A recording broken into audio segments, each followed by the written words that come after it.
Hi everyone, I'm Jingfeng Yin and this is my teaching interview program presentations, and I'm a PhD first year PhD student at the business school of UIC, and my research interests are mainly focused on human resource management and organizational behavior, and specific topic I'm working now is more about newcomers and leader member exchange and others. And if you have a similar interest, I'm looking forward to discuss with you all. So first, I'd like to briefly introduce the interviewees of my interviews. He is a tenure-track assistant professor in research one universities, and he have several publications and good scholars. And I think he is mainly focused on research, and he joined his research-focused program, and we meet each other during my visiting at the Georgia State universities. And because we have a similar research interests, so we actually have a frequently communicate with each other. When I asked him to be my interviewees, uh, he accepted.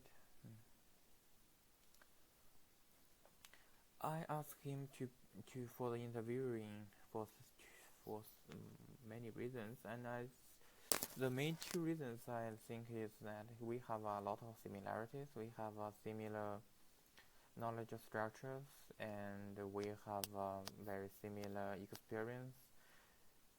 And I think I may encounter the same situations or experience as him if when I start my teaching job. So I think his experience will be beneficial for me. The follow is the questions I asked him, and I also received his answers about those questions. The first question I asked him is that how did you decide you want to teach in a college? And he suggests that because of the job or positions he was assigned by the schools or the programs for specific courses to teach. He's a tenure-track professor, so he thinks that the main focus may still be the research, because this may be one of the main evaluations of his whether he can get tenure in this program he is working now. And he highlighted the importance of research, and the teaching role is also important for students, and also it's evaluation indicators for him.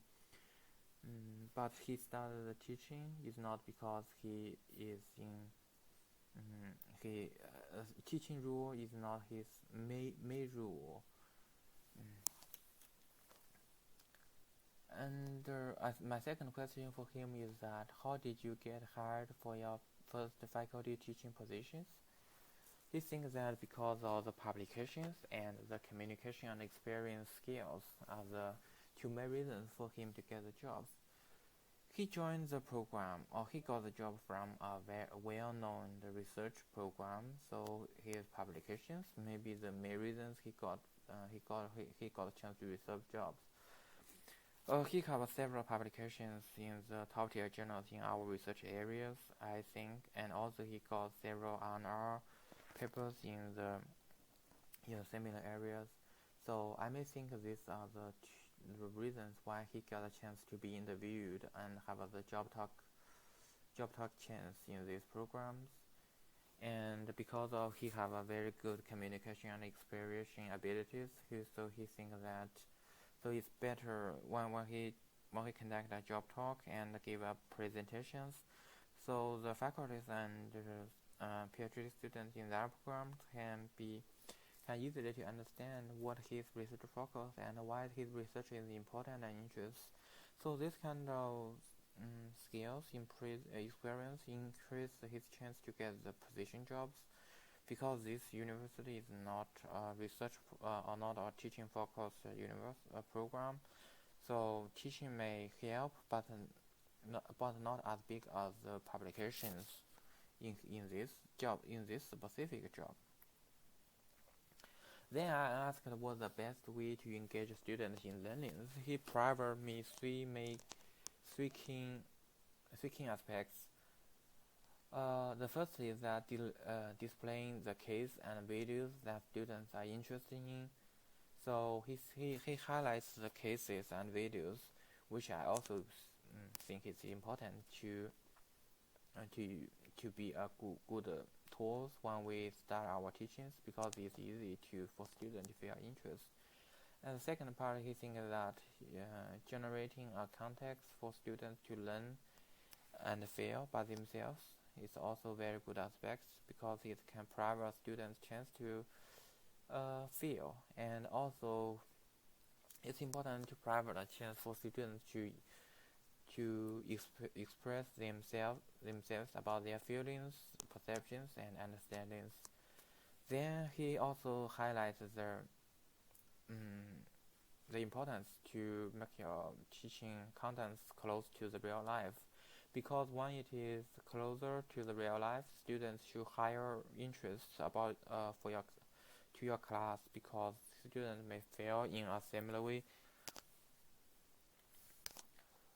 The next question I asked is that what's the greatest challenges you have faced as a teacher?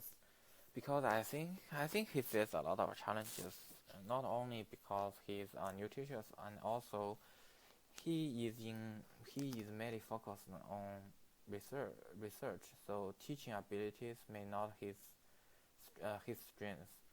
So he mainly lists the following challenges. The first is that he is not familiar with the teaching contents, because I think he have a very less teaching experience.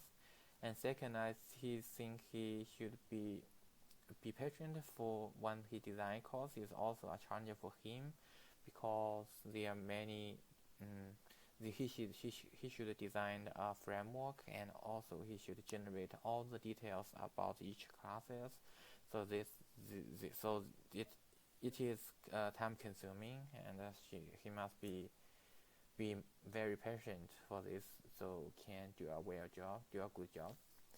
And he think also, as I mentioned about, he think this kind of things is time consuming, so this may take a lot of time to prepare well for a specific course.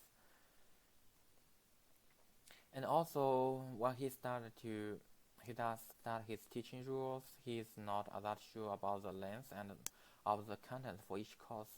Sometimes he bring a lot of too much content, which not allow him to cover all of these contents in the class, and sometimes he may include too less contents. This may lead to too early to ending his course, and also sometimes he finds students may not really interested in his course. He thinks that it is maybe because of it's not new or not creative. And the start about and also in the very early teaching, he found his lack of the interactions with the students. Also, he thinks that one student not get what he said, he feel nervous, because it's very difficult for him to explain clearly to the students. Finally, he mentioned that balance the research rule and the teaching rule is also difficult for him. And I asked him what guidance could you give to someone starting out, to giving them confidence and raise their awareness to the life of the college teachings. He mentioned the two parts. First, he thinks that you should familiar with the content that are instruction teachings, and also only teaching the knowledge in the context book is not enough, because current students have a very good self-learning abilities. Students have a good enough ability to learn the knowledge themselves in the context book. So why the student need to spend time to listen to what you talk about the textbook in your class? So this may not good try. So he suggests that I should he suggests that I should try something not included in class, and also if the things is inspiring, it's better. He thinks he developed several skills after he uh, learning. He thinks he have several knowledge, skills, or competence developed through the course of his teaching. First, he thinks he's not shy. Usually, he is very shy and he don't know, especially when there is silent. He get nervous and don't know what he should do. But after the teaching, he got to know that he should not be that. He's not as shy as he used to be. And also, he thinks that the teaching rule extend his knowledge. During his PhD program, he mainly focused on the organization behavior. However, his teaching is more human resource management now. So through the teaching of the human resource management, he developed a better understanding and knowledge framework of the knowledge of human resource management. Also, he thinks that because he have faced too much questions and other issues, so he actually have to communicate with the instructors in some grammar frequently. So this may get him to good at teaching and communication skills. He also built strong ties with those faculties. Then I like to talk about what I learned from the instructor. First, I think the things I very care is that to get a good job in a very good program or universities when I finish my PhD programs. So through the discussing with him, I found the following three parts may be very important for me to notice. First, I should think out the competence, skills, and knowledge the university or the program emphasized. So some programs are teaching programs. In these programs, they may care more about their teaching abilities. So you should have show your teaching strengths in the job talk or in the interviews. I may think the two parts are very important. First is the job talk in presentations, and these presentations may reflect how you teach when you teach a specific course. And second is that your past teaching records when you teaching during your PhD program, and also how students rent you is also another key points for the program to rent you. However, on the other hand, if I have to interview in a research programs, I should show my strong research abilities to these programs. Then I can get a better chance to get a job in those programs. Finally, if I interview in a hybrid programs which emphasize both teaching and research abilities, then I should show both. Show them my strengths in both teaching and research abilities. Another tips I got to be a good instructor is first I should be patient, then I should be well prepared, then I should be open. Finally, I should be enjoyed. First, be patient because the teaching may include too much details, and if I don't be patient enough, I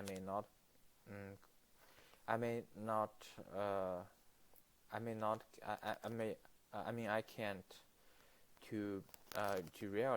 I can't really do my job well.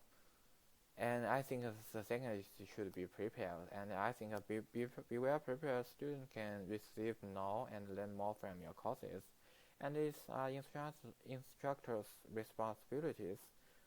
And finally, third, I think I should be more open. So be open. I think I should notice what students' feelings and to try to sense what they feelings about the things. Not only what they have raised, and also what I think they may. So this can also to make me a good instructor. Finally, I think I should be enjoyed about the instructor roles because I can actually to communicate and discuss with all different kinds of people. It's a very important and interesting experience. Thank you. I think this is all I like to talk today.